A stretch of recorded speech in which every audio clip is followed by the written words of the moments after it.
Hello, जय हिंद दोस्तों। मैं शुभम आपका स्वागत करता हूं आपके अपने इस यूट्यूब चैनल शुभम ई क्लासेस में। आज की क्लास हमारी जनरल साइंस की क्लास होने वाली है और आज की क्लास में हम जीएस के top 30 most important question discuss करने वाले हैं। और आपकी बहुत दिन से डिमांड आ रही थी, पिछली 2-3 वीडियोज में बहुत सारे कमेंट थे कि अपनी जो क्लास है उसका लेवल थोड़ा सा हार्ड बनाइए। तो आप ही की डिमांड पर आज हमारी जो क्लास है वो हार्ड लेवल की होने वाली है और मैं उम्मीद करूंगा सेशन आपको बहुत ज़्यादा हेल्पफुल लगेगा। जितने प्रश्न हैं सभी वेरी वेरी इंपॉर्टेंट और सेलेक्टेड हैं। तो चलिए अपनी क्लास स्टार्ट करते हैं। तो प्रश्नों की संख्या यहाँ पर 30 है और मैं आपको टारगेट दे रहा हूँ टोटल 25 क्वेश्चन ठीक करने का। और देखिएगा यहाँ पे हार्ड लेवल का मतलब ये नहीं है कि सभी की सभी प्रश्न मैंने हार्ड डाले हैं। मैंने बहुत सारे प्रश्न इजी लेवल के भी डाले हैं, बहुत सारे प्रश्न मीडियम लेवल भी है और कुछ प्रश्न हार्ड लेवल है, ताकि एक आपका पूरा बैलेंस प्रैक्टिस सेट बन सके। तो मैं उम्मीद करूंगा सेशन आपको हेल्पफुल लगेगा। पहला प्रश्न आपके सामने स्क्रीन पर है, जल्दी से सभी को आंसर करना है और लास्ट में सभी का स्कोर मुझे कमेंट बॉक्स में चाहिए। पहला प्रश्न है, पेप्सिन क्या है? जल्दी से आंसर दीजिएगा। हार्मोन, एंजाइम, विटामिन या फिर पोषक तत्व? तो यहां पर अगर आप सभी ने ऑप्शन बी को आंसर किया है एंजाइम, आपका आंसर करेक्ट होगा। पेप्सिन क्या है? एक एंजाइम है। क्वेश्चन नंबर सेकंड है, आपके सामने आंसर देना है, विटामिन की खोज किसने की? Who discovered vitamin? Funk, John Dalton, Robert Koch या फिर रॉबर्ट हुक? जल्दी से आंसर दीजिएगा। प्रश्न वेरी वेरी इंपॉर्टेंट हैं और सभी प्रश्न इंपॉर्टेंट हैं, विभिन्न परीक्षाओं में पूछे जा चुके हैं। तो अगर आप सभी ने ऑप्शन ए को आंसर किया है फंक, तो आपका आंसर बिल्कुल करेक्ट होगा। चलिए क्वेश्चन नंबर थर्ड है आपके सामने, हीमोग्लोबिन में कौन सी धातु होती है? Very very important. तो देखिएगा आपके एग्जाम में इस टाइप से भी प्रश्न पूछा जा सकता है। अब रक्त में क्या पाया जाता है? हीमोग्लोबिन पाया जाता है। और हीमोग्लोबिन में कौन सी धातु होती है? तो हीमोग्लोबिन में लोहा होता है, जिसके कारण रक्त का रंग लाल होता है। और हीमोग्लोबिन क्या करता है? हमारे शरीर में ऑक्सीजन का संवहन करता है। तो यहाँ पर देखिएगा लोहे का सूत्र क्या होता है? यहाँ पे ऑप्शन आपका सी बिल्कुल करेक्ट होगा। अगर आप सभी ने ऑप्शन सी को आंसर किया है, आपका आंसर बिल्कुल करेक्ट है। बढ़ते हैं नेक्स्ट पर। क्वेश्चन नंबर 4 आपके सामने, हाइड्रोजन के कितने समस्थानिक हैं? बहुत ही आसान प्रश्न और प्रश्न very very important. How many isotopes of hydrogen are there? तो हाइड्रोजन के कितने समस्थानिक होते हैं? हाइड्रोजन के 3 समस्थानिक होते हैं। और कमेंट करके जरूर बताइएगा सेशन कंप्लीट होने के बाद कि हाइड्रोजन के 3 समस्थानिक कौन कौन से हैं, उनके नाम क्या हैं। ओके, चलो क्वेश्चन नंबर 5 आपके सामने स्क्रीन पर है, बिजली के बल्ब के अंदर कौन सी गैस होती है? ऑप्शन है आपके सामने एसिटिलीन, ऑक्सीजन, नाइट्रोजन या फिर carbon dioxide. Which gas is inside the electric bulb? तो यहाँ पर अगर आप सभी ने ऑप्शन सी को आंसर किया है नाइट्रोजन, तो आपका आंसर करेक्ट होगा। अगर हम बात करें बिजली बल्ब के अंदर अक्रिय गैस कौन सी होती है, तब आपका आंसर क्या होगा? आर्गन होगा, ये ध्यान रखिएगा। और बिजली के बल्ब का फिलामेंट बना होता है किसका? टंगस्टन का। ये भी क्वेश्चन आपके एग्जाम में आ चुका है। तो ये 2-3 क्वेश्चन है बिजली के बल्ब से रिलेटेड जो कि आपको पता होने चाहिए। बढ़ते हैं नेक्स्ट पे। क्वेश्चन नंबर 6 आपके सामने है, आंसर दीजिएगा। लोहे पर जंग लगने से उसके भार में क्या परिवर्तन होता है? What changes in load due to rust on iron? लोहे का भार बढ़ जाता है, कम हो जाता है, अपरिवर्तित रहता है या फिर इनमें से कोई नहीं? लोहे पर जंग लगने से उसका भार बढ़ जाता है। ऑप्शन आपका ए करेक्ट आंसर होगा। क्या सभी ने ऑप्शन ए को आंसर किया है? मैं उम्मीद करूंगा सभी ने बिल्कुल सही आंसर किया होगा।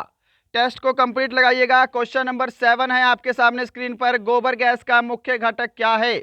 What is the main component of cow dung gas?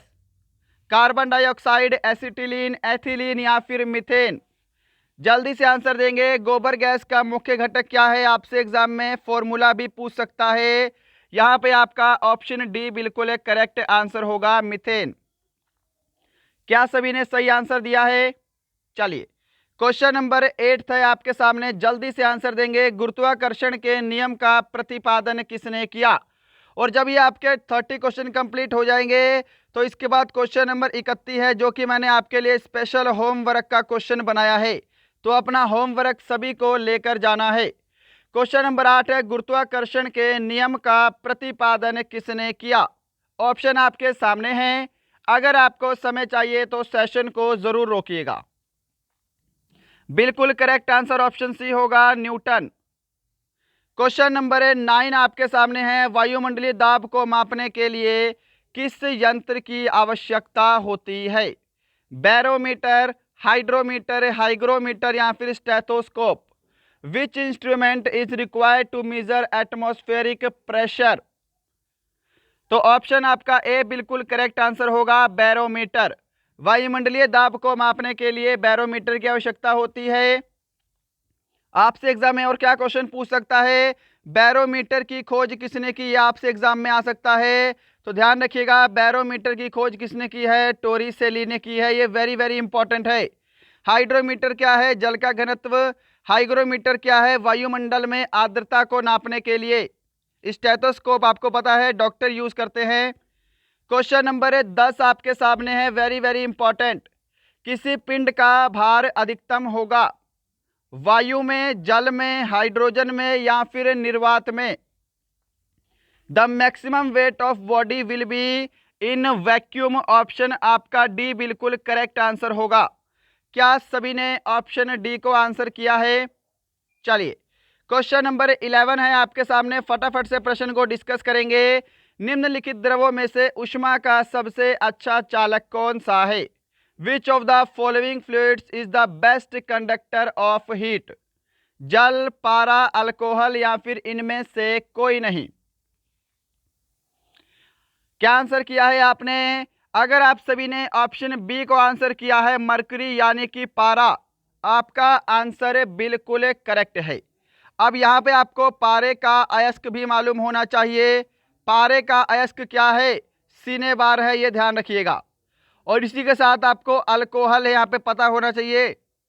Question number आपके सामने 12 है, आंसर जल्दी से दीजिएगा। मोटर वाहनों के पीछे का दृश्य देखने के लिए किस दर्पण का उपयोग होता है? विच mirror is used for rear view in motor vehicle? समतल दर्पण, उत्तल दर्पण, अवतल दर्पण या फिर बेलनाकार दर्पण? मोटर वाहनों के पीछे का दृश्य देखने के लिए उत्तल दर्पण का यूज होता है। ऑप्शन आपका बी करेक्ट आंसर होगा। और यदि आपसे पूछे कि जो मोटर वाहने हैं या फिर कार हैं, कारों की हेडलाइटों में किस दर्पण का प्रयोग होता है? तो कारों की हेडलाइटों में अवतल दर्पण का यूज होता है। ओके, आपसे बोले जो नाई होते हैं बार बार, वो कौन से दर्पण का इस्तेमाल करते हैं? तो वो भी अवतल दर्पण का इस्तेमाल करते हैं। क्वेश्चन नंबर आपके सामने 13 है, किस में ध्वनि का वेग अधिकतम होगा? In which will be the velocity of sound will be maximum? निर्वात में, वायु में, जल में, इस्पात में? तो आप सभी को पता है ध्वनि का वेग सबसे अधिक किस में होता है? ठोस में होता है, यानी कि सॉलिड में होता है। और सॉलिड यहाँ पे क्या है? इस्पात है, स्टील है। तो आपका आंसर क्या होगा? ऑप्शन आपका डी बिल्कुल एक करेक्ट आंसर होगा। क्वेश्चन नंबर 14, यांत्रिक ऊर्जा को विद्युत ऊर्जा में परिवर्तित करने वाली युक्ति कहलाती है। प्रश्न वेरी वेरी इंपॉर्टेंट है और आपके आर्मी के विभिन्न एग्जाम में पूछा जा चुका है ये वाला। तो ये वाला प्रश्न गलत नहीं होना चाहिए। ये प्रश्न मैं भी आपको बहुत बार करवा चुका हूँ।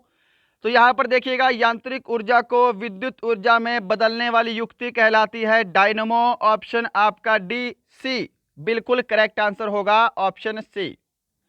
क्वेश्चन नंबर 15 है जी, निम्नलिखित में से किस में वास्तविक केंद्रक नहीं पाया जाता? प्रश्न वेरी वेरी इंपॉर्टेंट है। मैं बोल सकता हूं कि थोड़ा सा लेवल इस प्रश्न का हार्ड रहेगा। अगर आपने आंसर दिया है और आपका आंसर सही है तो आपकी तैयारी बिल्कुल परफेक्ट है। इसमें किसमें केंद्रक नहीं पाया जाता? तो ऑप्शन डी करेक्ट आंसर होगा, बैक्टीरिया। जीवाणु में केंद्रक नहीं पाया जाता। इस प्रश्न को याद कर लीजिएगा, बहुत इंपॉर्टेंट है। चलिए, क्वेश्चन नंबर 16, निम्न में से कौन सा रोग वायरस के कारण होता है? विच of the following disease is caused by virus? Option आपका ए करेक्ट आंसर होगा यहाँ पर इन्फ्लुएंजा। और इन्फ्लुएंजा का वायरस कौन सा है? ध्यान रखिएगा, मिक्सो वायरस। क्वेश्चन नंबर 17 है आपके सामने, खट्टे फलों में कौन सा विटामिन पाया जाता है? जल्दी से बताइएगा, सिंपल सा प्रश्न है और मैं उम्मीद करूंगा सेशन आपको आज का हेल्पफुल लग रहा होगा। अगर आपने अभी तक लाइक नहीं किया है तो लाइक कर दीजिएगा। आपका कोई फ्रेंड आर्मी की तैयारी कर रहा है तो उसे हमारा सेशन है ज़रूर शेयर करेंगे। और यदि आपको लगता है हमारा चैनल आपके लिए हेल्पफुल है तो सब्सक्राइब करने के बाद बेल आइकन ज़रूर दबाइएगा। खट्टे फलों में विटामिन सी पाया जाता है। ऑप्शन आपका सी डी बिल्कुल करेक्ट आंसर होगा। अगर आप सभी ने ऑप्शन डी को आंसर किया है, आपका आंसर बिल्कुल करेक्ट है। चलिए, क्वेश्चन नंबर 18 है आपके सामने, निम्न में से कौन श्वेत क्रांति के जनक हैं? Which of the following are the father of the white revolution? श्वेत क्रांति का संबंध किससे है? आपसे एग्जाम में आता है दुग्ध उत्पादन। और श्वेत क्रांति के जनक किसको बोला जाता है? वर्गीस कुरियन। ऑप्शन आपका सी करेक्ट आंसर होगा। क्वेश्चन नंबर 19, RH कारक के खोजकर्ता कौन है? Who is the discovered of RH factor? अरस्तु, Landsteiner M Wiener, William Harvey या फिर के रंगराजन? RH कारक के खोजकर्ता कौन है? ऑप्शन आपका बी करेक्ट आंसर होगा, लैंडस्टीनर एंड वियनर। क्वेश्चन नंबर 20 है आपके सामने, पर्यावरण को प्रदूषित करने वाली गैस कौन सी है? थोड़ा सा दिमाग लगाओगे क्वेश्चन आपको आसानी से आ जाएगा। Which gas the polluting the environment? Oxygen, nitrogen, sulphur dioxide या फिर भाप? ऑप्शन सी करेक्ट आंसर होगा, सल्फर डाइऑक्साइड। क्वेश्चन नंबर 21 है आपके सामने और ये प्रश्न वेरी वेरी इंपॉर्टेंट है और बहुत ही सिंपल है। हाइड्रोक्लोरिक अम्ल हाइड्रोजन तथा डैश तत्वों से बना है। आप अगर ये ध्यान से पढ़ेंगे हाइड्रोक्लोरिक अम्ल तो आपको आंसर ऐसे ही मिल जाएगा डायरेक्ट। हाइड्रोक्लोरिक अम्ल हाइड्रोजन तथा क्लोरीन से मिलकर बना है। ऑप्शन आपका डी करेक्ट आंसर होगा। क्या सभी ने आंसर दिया है? चलिए, क्वेश्चन नंबर 22 है, आग बुझाने के लिए कौन सी गैस काम में लाई जाती है? Which gases are use to extinguish a fire? Simple सा प्रश्न है, ऑप्शन नहीं बोलूंगा, फटाफट से आंसर दे दो। अब आंसर मैच करो। क्या आप सभी ने ऑप्शन सी को आंसर दिया है, कार्बन डाइऑक्साइड? आपका आंसर करेक्ट है। कार्बन डाइऑक्साइड गैस का यूज आग को बुझाने के लिए किया जाता है। क्वेश्चन नंबर 23, निम्नलिखित में से कौन सा पदार्थ भारी मशीनों में स्नेहक के रूप में प्रयुक्त किया जाता है? मैं बोल सकता हूं प्रश्न का लेवल हार्ड है परंतु प्रश्न बहुत इंपॉर्टेंट है, विभिन्न परीक्षाओं में पूछा जा चुका है, तो ये प्रश्न आपकी नॉलेज में होना चाहिए। भारी मशीनों में स्नेहक के रूप में प्रयुक्त किए जाने वाला पदार्थ होता है ग्रेफाइट। ऑप्शन आपका डी करेक्ट आंसर होगा। क्या सभी ने सही आंसर दिया है?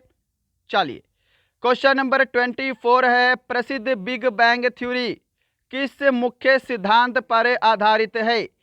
ये वाला प्रश्न वेरी वेरी इंपॉर्टेंट है, आंसर सभी का सही आना चाहिए भाई। प्रसिद्ध बिग बैंग थ्योरी किस मुख्य सिद्धांत पर आधारित है? तो अगर आप सभी ने ऑप्शन बी को आंसर दिया है डॉपलर प्रभाव, तो आपका आंसर करेक्ट होगा। चलिएगा, क्वेश्चन नंबर 25 है, निम्नलिखित में से कौन सी एक सदिश राशि है? Is a vector amount vector quantity which of the following? Option है आपके सामने बल, चाल, ऊर्जा, तापमान। आंसर जल्दी से दीजिएगा। ऑप्शन आपका ए करेक्ट आंसर होगा, फोर्स, यानी कि बल एक सदिश राशि है। क्वेश्चन नंबर 26 और देखिएगा ये प्रश्न आपको न्यूमेरिकल दिखाई दे रहा है परंतु न्यूमेरिकल है नहीं। एक लड़के का भार पृथ्वी पर 600 न्यूटन है, तो चंद्रमा पर इसका भार क्या होगा? एक चीज तो सिंपल सी मालूम है आपको, आपके एग्जाम में प्रश्न आ चुका है कि पृथ्वी के भार का 1/6 भार कहां पर होता है? चंद्रमा पर होता है। तो यदि पृथ्वी पर किसी लड़के का भार 600 न्यूटन है तो चंद्रमा पर कितना होगा, इसका 1/6 कर दो, तो चंद्रमा पर होगा उसका भार 100 न्यूटन। क्या सभी को समझ में आया? ऑप्शन आपका डी करेक्ट आंसर होगा। चलिएगा क्वेश्चन नंबर 27, शरीर में यूरिया का संश्लेषण कहाँ होता है? मैं बोल सकता हूं प्रश्न का लेवल क्या है, मीडियम है। आंसर देने का प्रयास कीजिएगा अगर आपको नहीं आता। Where is the synthesis of urea in the body? Kidney, liver, blood या फिर यूरिनरी ब्लैडर? तो यहां पर आपका ऑप्शन बी करेक्ट आंसर होगा, लीवर यानी कि यकृत। और यकृत क्या है, मानव की सबसे बड़ी ग्रंथि है, यह ध्यान रखिएगा। चलते हैं आगे क्वेश्चन नंबर 28 पर। विच of the following glands is both internal and external secretary? निम्नलिखित में से कौन सी ग्रंथि अंतः तथा बाह्य स्रावी दोनों है? समझ गया क्वेश्चन? यकृत, अग्नाशय, थाइमस, पीयूष। ऑप्शन आपके सामने है और देखिएगा इसका पीडीएफ आपको हमारे टेलीग्राम चैनल पे मिलेगा। टेलीग्राम चैनल का लिंक डिस्क्रिप्शन में है, जाके ज्वाइन कीजिएगा टेलीग्राम चैनल को। यहां पर अंतःस्रावी और बहिर्स्रावी दोनों ग्रंथि कौन सी है? अग्नाशय है। ऑप्शन आपका बी बिल्कुल करेक्ट आंसर होगा। क्वेश्चन नंबर 29 जल्दी से आंसर देंगे। द्विनाम पद्धति के जनक कौन है? प्रश्न very very important. Who is the father of binominal method? Darwin, Mendel, Linnaeus या फिर मेयर? तो द्विनाम पद्धति के जनक है Linnaeus. Option C correct answer होगा। क्वेश्चन नंबर 30 है, आज का लास्ट क्वेश्चन है, परंतु आपको होमवर्क का क्वेश्चन लेकर जाना है, तो वेट कीजिएगा। पहले क्वेश्चन नंबर 30 का आंसर करो। मनुष्य के रक्त का पीएच मान कितना होता है? सबसे सिंपल प्रश्न, ये वाला प्रश्न किसी का भी गलत नहीं होना चाहिए भाई, एक भी स्टूडेंट का इसका आंसर गलत नहीं आना चाहिए। What is the pH value of human blood? Option B correct answer होगा, 7.4। क्या सभी का आंसर सही आया है? तो दोस्तों ये था आज का सेशन। अपना स्कोर जरूर कमेंट करना कि 30 प्रश्नों में से आपका स्कोर आज का कितना है। अब साथ साथ जाने से पहले एक प्रश्न होमवर्क का है, इसको लेकर जाइएगा कि लाल रक्त कणों का जीवन काल लगभग कितना होता है? Approximately what is the life time of red blood particles? 120 दिन, 150 दिन, 80 दिन, 180 दिन? तो ये आपका होमवर्क का क्वेश्चन है, आंसर कमेंट बॉक्स में ज़रूर दीजिएगा। तो दोस्तों ये था आज का सेशन। बताइएगा आज का सेशन आपको कैसा लगा। सभी प्रश्न आपको पता है सेलेक्टेड लेता हूँ मैं हर बार, वेरी वेरी इंपॉर्टेंट। अपना स्कोर कमेंट करेंगे इन 30 प्रश्नों में आपका स्कोर कितना है। मिलते हैं कल किसी और अच्छे टॉपिक के साथ, तब तक के लिए जय हिंद, जय भारत।